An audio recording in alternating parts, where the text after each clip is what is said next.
Bonjour et bienvenue en cette merveilleuse dévotion matinale du lundi.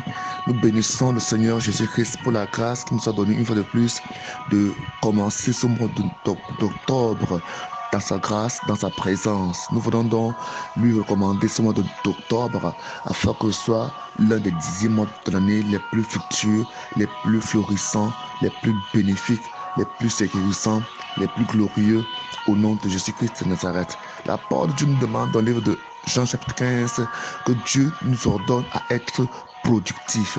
Dieu nous ordonne à être prospères. Dieu nous ordonne à être, n'est-ce pas, des gens qui produisent du fruit et du fruit en abondance. Dieu veut que nous produisions du fruit, mais il voudrait que nous produisions du fruit en abondance. Mon nom c'est Bled Pétier. Mon contact est le plus 237 695 66 15 25. Dieu donc veut que nous puissions être productifs et que nous produisons dans tous les domaines du bon fruit et du fruit qui demeure. Pas un fruit qui soit, n'est-ce pas, pour un temps, mais que nous puissions constamment produire du fruit et que notre fruit demeure. Pas de fruits qui se gâtent après quelques secondes, quelques minutes, mais il voudrait un fruit pérenne. Voilà pourquoi il dit dans le livre de Jean, chapitre 15, de demeurer en lui, parce qu'en demeurant en lui, il demeurera en nous, et c'est lui qui mettra en nous le vouloir et le faire, et nous donnera la capacité de produire d'abondantes fruits. Aujourd'hui, nous parlerons, n'est-ce pas, du porteur du fruit comme étant notre mission. Jésus qui nous sommes appelés afin de nous donner comme mission de porter du fruit. Pourquoi est-ce que Dieu veut que nous puissions absolument porter du fruit? Parce que lui-même a dit dans le livre de Jean 15 que c'est quand nous porterons du fruit que le Père sera glorifié en nous. C'est ce qu'il est écrit au verset 8. Il dit, si vous produisez du fruit en abondance et que vous prouvez ainsi que vous êtes vraiment mes disciples, la gloire de mon Père apparaîtra aux yeux de tous. Donc le Seigneur veut que nous puissions porter du fruit parce que la gloire du Père va, n'est-ce pas, se manifester au travers de nous et le monde te connaîtra le Père au travers de nous. Le monde entrera en contact au travers de nous. Le monde glorifiera le Père au travers de nos œuvres, au travers de nos attitudes, au travers de nos travail. Il dit au verset 15, il dit, je ne vous appelle plus mes serviteurs, je ne vous appelle plus mes serviteurs, parce qu'un serviteur n'est pas mis au courant des affaires de son maître. Je vous appelle mes amis, parce que je vous ai fait part de tout ce que j'ai appris de mon Père. Amen. Verset 16, ce n'est pas vous qui m'avez choisi, mais c'est moi qui vous ai choisi, et je vous ai donné comme mission d'aller, de porter du fruit, et du fruit qui soit durable. Alors le Père vous accordera tout ce que vous lui demanderez en mon nom.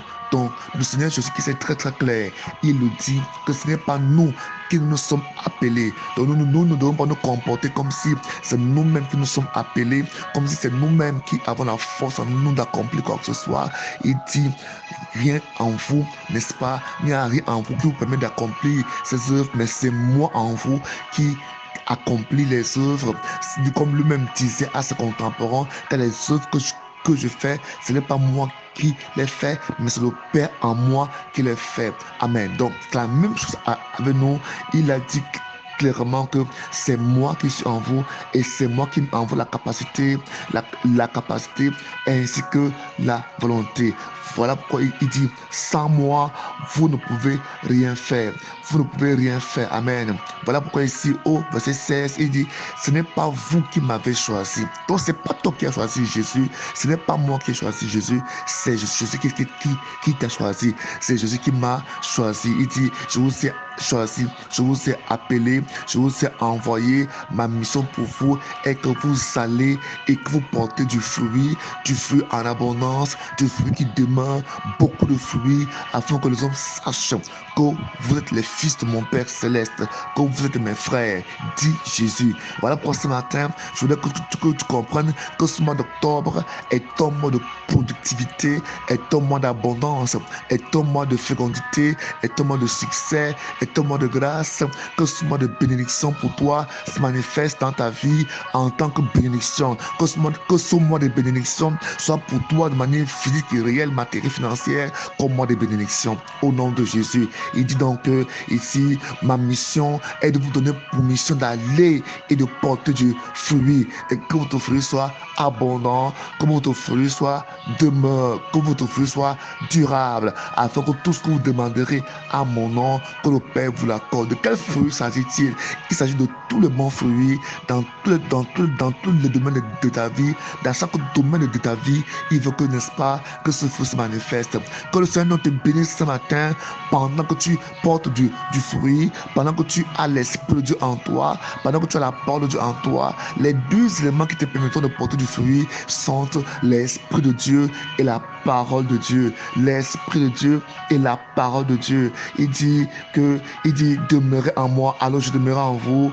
Un serment ne sera porter du fruit tout seul, parce que c'est moi en vous qui vous permettra de porter du fruit. Que celui qui est en toi donc te fasse porter du bon fruit en ce matin, en ce jour, en cette semaine, en ce mois d'octobre. Père, je te dis merci pour ce merveilleux mois d'octobre, que ta présence, que l'Esprit de Dieu, que la parole de Dieu éternelle fasse de nous des enfants de Dieu, qu'elle nous fasse naître de nouveau, car tu as dit que nous avons été régénérés par la parole vivante et éternelle et incorruptible qui est la parole de Dieu. Que ces paroles donc maintenant viennent demeurer en nous et produisent des bons fruits. Que notre foi soit attachée à ces paroles, et que ce mois d'octobre soit un mois béni, soit un mois glorieux. Père, je prie pour tous qui sont malades, afin que tu guérisses, Père, Père éternel. Je prie pour les femmes enceintes à terme, afin que tu étends ta main, tu guérisses. Père, je prie pour tous qui sont malades, sont dans des problèmes de maladie, que tu guérisses.